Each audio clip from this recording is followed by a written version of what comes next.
ছুটির দিন সকালবেলা হাঁপাতে হাঁপাতে 2 ব্যাগ ভর্তি বাজার নিয়ে এসে রান্নাঘরে ফেলে ঘরে পাখাটা ফুল স্পিডে চালিয়ে সবে বসেছি। একটু পরেই চাকরির ইন্টারভিউয়ের মতো বাজারের কাটা ছেঁড়া হবে। বউ হাতে নাইলন দড়ির গোছাটা নাচিয়ে বলল, এটা কি? আমি আর চোখে দেখে বললুম, দড়ি। সে তো দেখতেই পাচ্ছি। বলি, এটা কি তোমার জন্যে নাকি আমার জন্যে? বউয়ের কথাগুলো শুরুই হয় হেঁয়ালি দিয়ে। ব্যাপারটা কোন দিকে পাক খাচ্ছে বুঝতে না পেরে হাঁ করে ফ্যানের পাক খাওয়ার দিকে তাকিয়ে হাওয়া খেতে লাগলুম। তোমার জন্য হলে ঠিক আছে, যা প্যাংলা চেহারা, কিন্তু আমি ঝুললে ওটাং করে ছিঁড়ে পড়ে কোমরটা ভাঙবে। তখন তোমার ওই 14 গোষ্ঠীর গেলাকোটার কাজটা কে করবে শুনি? বউয়ের চোখ মুখের দিকে তাকিয়ে কথা বলার দুঃসাহস আমার নেই। মুখটা নিচের পানে করে বললুম, এত কথা আসছে কেন? দড়ি আনতে বলেছিলে, দড়ি এনেছি। দড়ি আনতে বলেছিলাম? হায় পোড়া কপাল আমার, একদিন জানতাম মাথায় একটু ছিট আছে, এখন দেখছি কানেও কালা। বাপটা আমার পুরো ঠকে গেছে। বিয়ের আগে একটু বাজিয়ে দেখে নেওয়া উচিত ছিল। এটুকু বলে আমাকে অকুল পাথারে ফেলে বউ রান্নাঘরে কড়াই নাড়তে ঢুকে গেল। ওর বক্তব্য এখনো শেষ হয়নি। কড়াই খুন্তির খানিকটা ঠোকাঠুকি শেষ করে আবার আসবে। ততক্ষণ আমি আকাশ পাতাল ভাবছি। ধান শুনতে ভান শুনেছি নিশ্চয়ই, তবে ধানটা কি? কি হতে পারে দড়ির কাছাকাছি শব্দ? দোক্তা, দণ্ড, দাঁত, দুধ, ডাব, দারচিনি, ডাল। উফ, আর ভাবতে পারছি না। কি জানি। গিন্নি আবার এলো। কদিন আগেই বাড়ি তৈরি হয়েছে, নিচে গাড়ি গ্যারেজে কয়েক বস্তা দড়ি পড়ে আছে। ভাবলে কি করে দড়ি আনতে বলবো? একবারও মনে হলো না? আমায় এত টেনশনে রেখে বউয়ের যে কি লাভ হয় কে জানে। আর থাকতে না পেরে বললুম, কি আনতে বলেছিলে? বউ বড় আফসোসের সঙ্গে একটা দীর্ঘশ্বাস ফেলে বলল, দই আনতে বলেছিলাম, দই। যাও আবার এটা ফেরত দিয়ে দই নিয়ে এসো। বুদ্ধু কালারাম কোথাকার। এরকম ভুলভাল শোনার আরো অনেক ঘটনা আছে।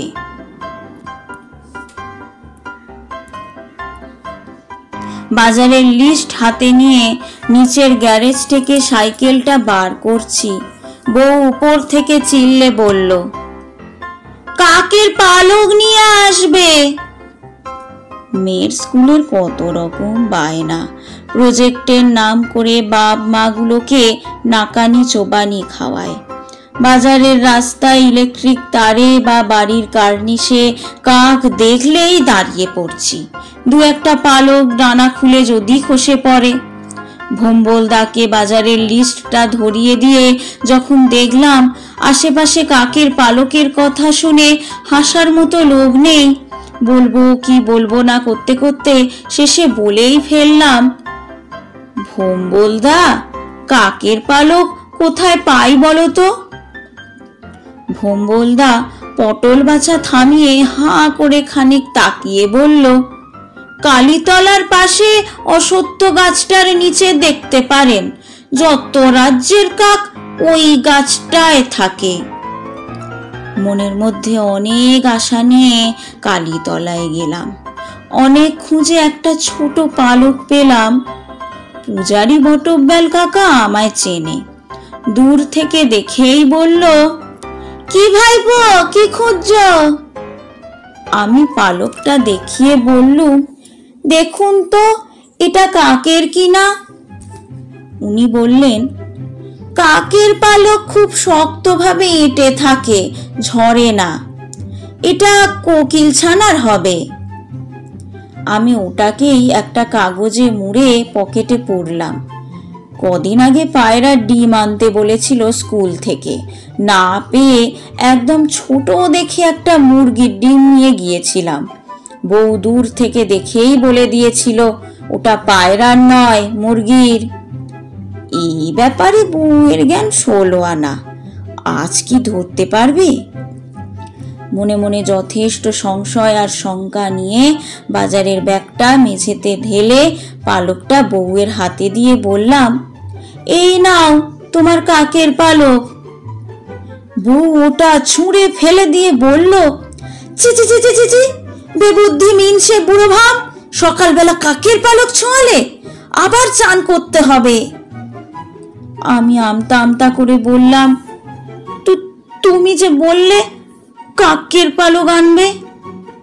বউ দ্বিগুণ চিল্লে বলল, তাই বলেছি? আমি বলেছি কাকা পালিয়েছে আবার।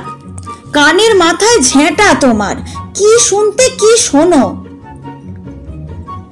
এ প্রসঙ্গে বলি, আমার সেজো কাকা একটু আধ পাগলা টাইপের, প্রায় সন্ন্যাসী মানুষ। মাঝে মধ্যেই বাড়ি থেকে পালিয়ে যায়, ফেরে 6-7 মাস পর কিছুদিন থেকে আবার পালায়। পলাতক সিনেমার জমিদার আংটি চাটুর্যের ভাই বসন্ত চাটুর্যের মতো কাকা পালিয়েছে আবার। একটা গল্প সম্প্রতি হোয়াটসঅ্যাপে পেলাম, সেটা এরকম, লেখকের নাম নেই। হায় কপাল! রবিবার সকালে ঘুম ভাঙতেই গিন্নির হুকুম হলো, বেড়ালের গু এনো তো একটু। মনে মনে ভাবলুম, নিশ্চয়ই টিভিতে রান্না বান্না কি সব দেখায়, এ তারই ফল। তাই বলে বেড়ালের? আমি জানি এটা রান্না করে আমাকে দিয়েই টেস্ট করাবে, প্রতিবার যেমন হয়। বলছিলাম যে আবার বেড়ালের গুটু কেন, খুব বাজে খেতে। যেন আগে কতবার খেয়েছি। শুনেই উনি চিৎকার করে উঠলেন, তোমার কি মাথা খারাপ হয়েছে? আমি কি বলেছি? আমি মনে গলায় বললুম, কেন? তুমি তো বললে বেড়ালের গু এনো তো একটু। অমনি দ্বিগুণ চিৎকার, আমি বলেছি বেরোলে গুড় এনো তো একটু, আর তুমি কি না? ছি! ভগবান, আগামী 7 জন্মে আমাকে সিঙ্গেল করে পাঠিও। দই দড়ি কাকের পালক আর গুড়ের চক্কর থেকে ভবগুড়ের চক্কর অনেক ভালো। ভালো লাগলে নির্দ্বিধায় লাইক, কমেন্ট এবং শেয়ার করুন, আর আপনার মূল্যবান মতামত জানাতে ভুলবেন না। লেখাটি সংগৃহীত, কণ্ঠে আমি উর্মিলা মান্না দাস। ধন্যবাদ।